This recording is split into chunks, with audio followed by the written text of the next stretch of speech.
Welcome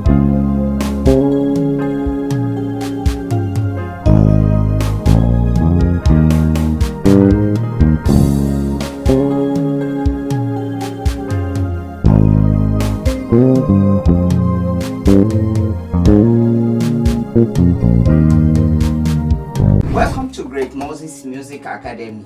In today's lesson, I'm going to share with you a simple bass move you can use to play a popular worship song, The Goodness of God. We all know this song. So in order not to miss out from this lesson, just ensure you watch this lesson to the end. Then also drop your comment down below the comment section. Let me know what you feel about this lesson.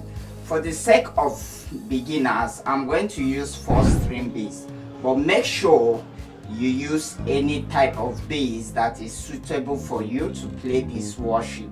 So with that being said, pick up your bass guitar. Let's get started.